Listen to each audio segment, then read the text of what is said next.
Johnny Gargano, and you are listening to the Bob Culture Podcast.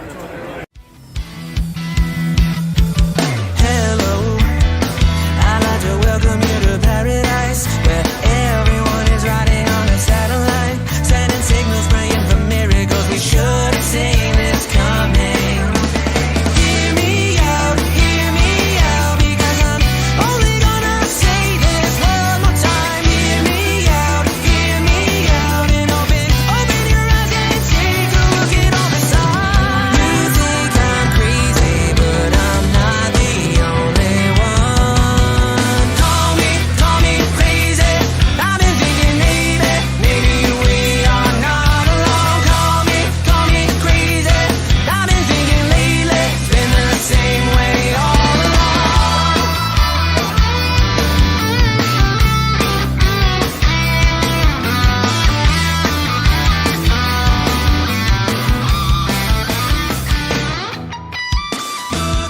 All right, ladies and gentlemen, back here for a very special Matt Mechanic edition of the BCP. Guys, please welcome back to the show. Good friend of the show. Haven't seen him in a while, but ahead of his match tonight here at ISPW, again, someone you're starting to know really well, Mr. Bulldog Pittman. We'll talk about that in a little bit. Please welcome back to the show our good friend, Mr. Eric Corvis. Mr. Corvis, welcome back. How are you, bro? Bob, let's settle down the applause. Let's settle down the applause. I know last time we talked for like almost an hour and a half on the podcast. Hey, man. We got deep into it, but stuff to say that my mindset has changed a little bit since that conversation. Yeah, for sure, man. And a couple things. Let's get, not even just the formalities out of the way. Like, it really is good to see you, man. We'll talk shopping a little bit. I'm not going to take too much of your time because I know you got a match to prep for against Bulldog Pittman. We'll talk about that later. But I saw you at the last ISPW event. Yep. Straight up, not even just being kind here, did not recognize you. I saw you walk in the building. I was like, oh, man, it's just a guy. Whatever. You come over and say, hello. I'm like, oh, Corvis, that's you. You look great, man. You look great. You've been putting in the work. I talked to you a little bit, whatever you're comfortable with sharing, man. But you look great. You're putting in the work, man. Is it just the motivation to get better as a pro wrestler? Why all the changes? Listen, as much as I would like to say it's for professional wrestling, it's not. It's for me personally. My health wasn't the best. Started having some chest pains. Realized I needed to make some changes to my lifestyle, and just went about doing that. The weight loss and stuff is an extra bonus. But not feeling like I'm gonna die every single day. That's good. is the ultimate goal. Yeah. Because if you're performing in a professional wrestling ring, that's high strain on your body, man.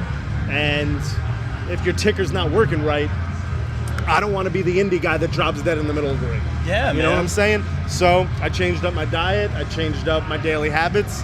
And losing weight's nice, but hopefully I don't die. No, but seriously, man, all joking aside, you look great, man. Take my hats off to you right now, man. You said it was mostly diet, man. You look great in the ring, man. It's awesome. But we got to talk about this. We're dancing around it here, man. Someone you've been dancing around, Bulldog Pittman. What is this, like your third match, I believe, with him right now? Your thoughts going into this one? I know it's the backstage interviewer in me, but I got to ask, man, is this personal at this point? It wasn't at first. The first time me and Pittman faced off, it wasn't even supposed to be him and I against one another. It was supposed to be him versus H.C. Loken. I was just filling in. Yeah. You know? And I've seen Pittman around, but I know he's still green behind the ears. Like, I get it.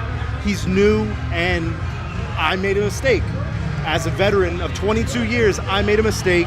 I took him lightly because he was newer in the business, and he got the better of me in that first match. And when a new guy beats a veteran like that, it's hard not to take that personally. It's hard not to get heated about that. So the next time that we squared off, I wasn't taking him lightly. I was going to let him know who the hell Eric Corvis was, who the hell the Matt Mechanic was in that ring, and he did. And that second time, I walked away with the victory. Now, I guess you could say this is the rubber match, but I thought he was in my rearview mirror after that last win. Yeah. You know, I really didn't feel like I want to wrestle other people here. As a pro wrestler, you want to broaden your horizons. You want to wrestle as many different people as possible. That's the only way that you can get better. By wrestling this dude again, not taking him lightly again, I'm just going to beat him again. And then hopefully ISPW moves me on to bigger and better things, hopefully championships in mind. All right, man. And I was going to ask you about your goals, but real quick, I got to ask you this. Just calling it down the middle, man. I'm getting good at this journalism thing, man. calling it down the middle, man. I like to psychoanalyze you guys. Yep. This isn't the Corvis I knew, man. I'm just calling it right down the middle, man. I'm not trying to get personal here, man. You've given me so many opportunities, man. I got to play you out on several occasions. It was so cool.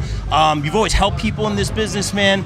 I feel like this Corvis now, man, the fans aren't really behind you as much. I feel like you're a little bit more selfish than you used to be, man. I mean, obviously, you talked about that health scare. Did something change within Eric Corvis?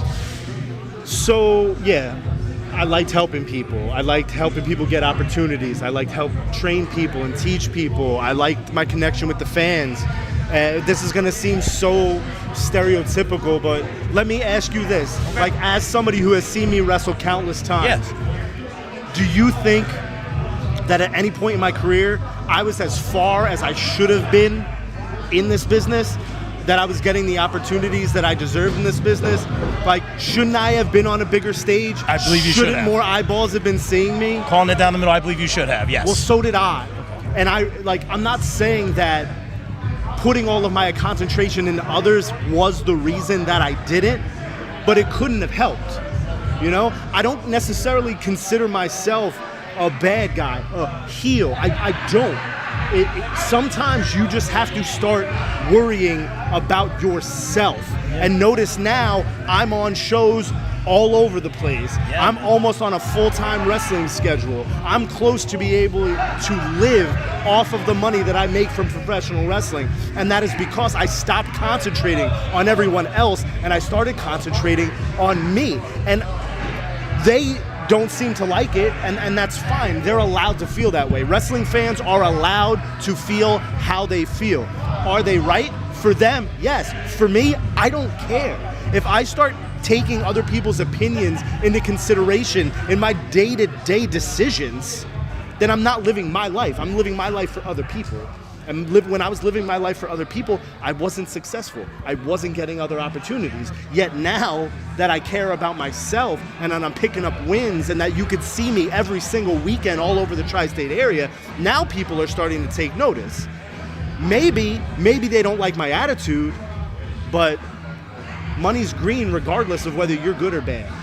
And if being this way and having this mindset is going to move me forward in this industry, then that's just what I have to do for me. Fair enough, man. And I'm an analytics guy. I'll call it down the middle, man. We'll see what those accomplishments, we'll see what a win here tonight will bring for you. You know, we have Bull James, obviously the ISPW heavyweight champion. Yep. We have a lot of champions in this company, man. Is that an immediate goal for you here at ISPW? You mentioned gold earlier. Listen, if you don't have some kind of gold in your eyesight, in your eye line, in any independent wrestling company or any high-level wrestling company that you work for, why are you wrestling? Like, if you're in the NFL, what's your goal? To win the Super Bowl. You know? If you're in the Major League Baseball, you want the pennant. If you're in NHL, you want the Stanley Cup. Like, your goal should always be championships. I'm still fairly early in my career here in ISPW. Today's only my 4th match, you know? So, like, I still feel that I have a lot to do here to prove myself because, yes, like I said, I'm looking out for myself and I'm putting myself before others, but I don't want to be handed opportunities.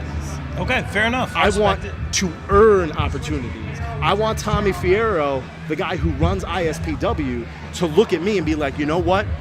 He's making enough of an impact here that I want to give him a shot at the title. I'm not demanding anything. Like, fair enough. Once again, another stereotype, the cream rises to the top. You know, and if I'm here and I'm putting on banger matches and I'm picking up win after win, eventually he's not going to be able to deny me a championship opportunity. And whether that's Bull James or whether that's Mike or whether I find a tag team partner, go for the tag teams. I don't know yet. Right now, I'm just taking it match by match, victory by victory, and building up that wrestling momentum because wrestling momentum's real, man. Yeah, wrestling momentum is real. Not just because a win is a win and the fans are like, oh, that guy won, let's give him opportunities. No. The more you win, the more you feel good about yourself, the more confidence that you have. And the more confidence you bring into each and every match, the more successful you're going to be, plain and simple. All right, I'm a stats guy. I can't argue with that, Corvis. I just hope that somehow you find a happy medium, man. I like the old Corvis, but I see you bettering yourself.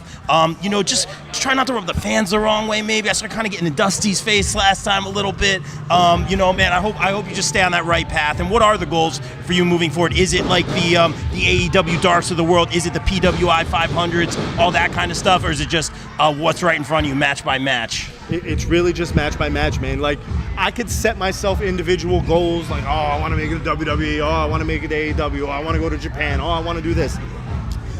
The more I do this, and the better my matches are, the more the people will take notice. And once again, I don't just want to be handed an opportunity for an AEW Dark. I want to be doing so well out there that somebody sees me and goes, you know what? I want to give that guy an opportunity. I don't want to be handed anything.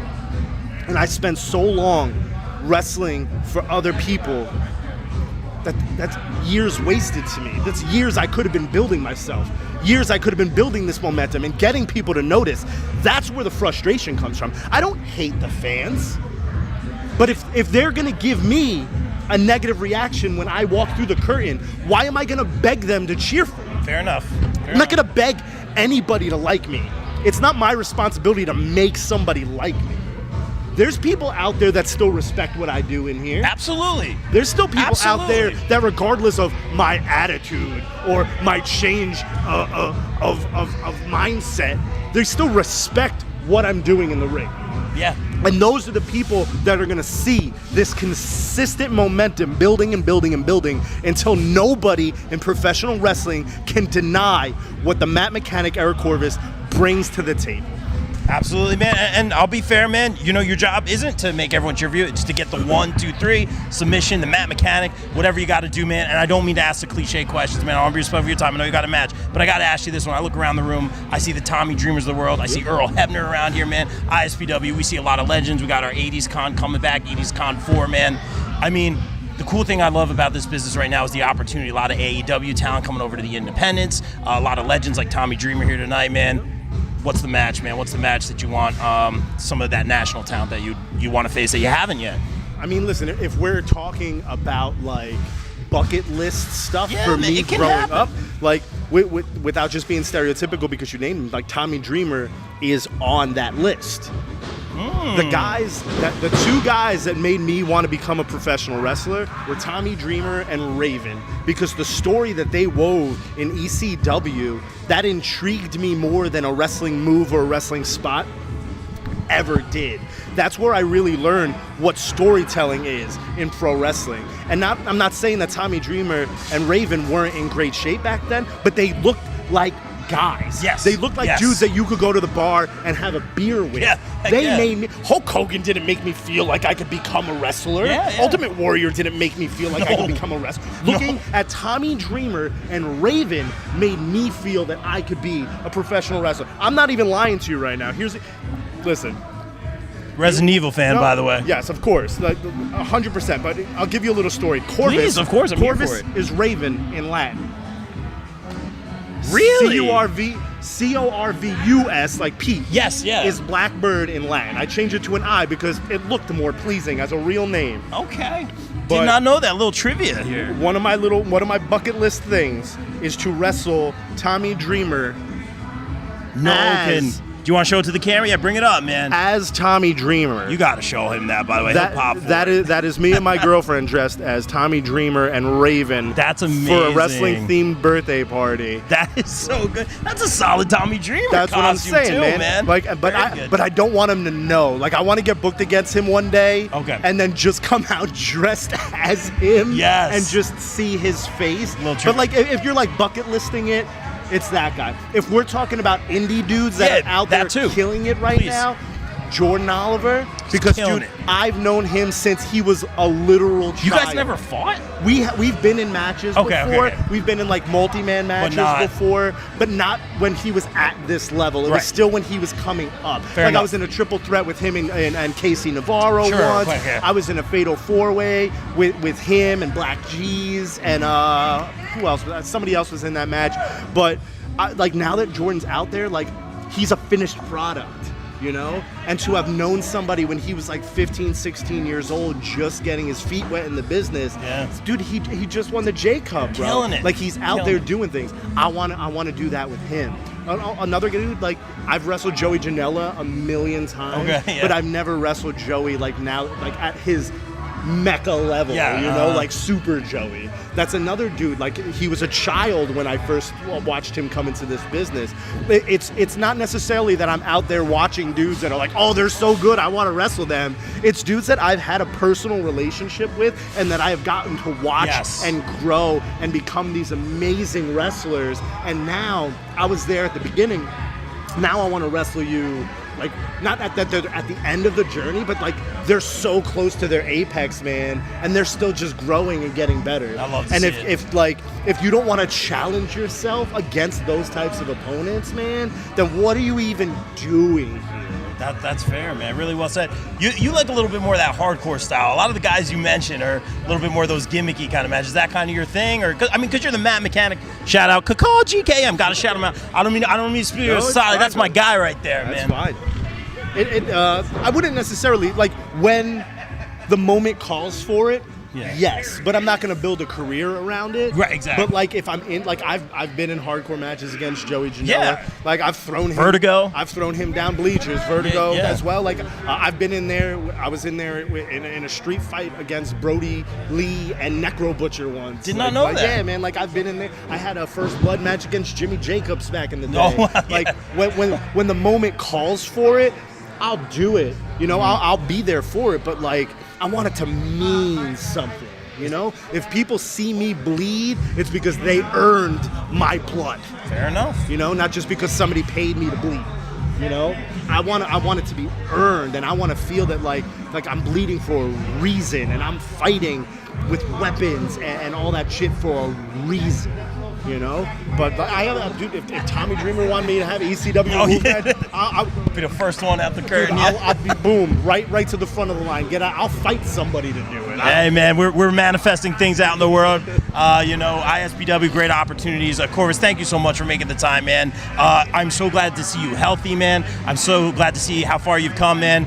Just be careful, man, towing that line, man. I know, you don't want to put attitude over gratitude, bro. I want the fans to be behind you. Maybe I'm being selfish. Maybe I want the old Corvis all the time, man. But I know it needs to be for you. Another day, another dub. I appreciate you making the time. Continue success, Corvis. Thank you, brother. I appreciate it very much. And like I said with the fans, man, Please, like they can like what I'm doing or they can not like what I'm doing. But if they're not treating me right, I'm not gonna beg them to like me. But you want to follow me, you want to follow my journey, I'm on all social media at Eric Corvis.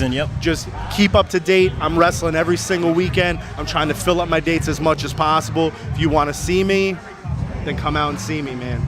Show me the respect or show me the hate. I'm gonna feed off of it one way or the other. Ladies and gentlemen, Matt Mechanic, Eric Corvis.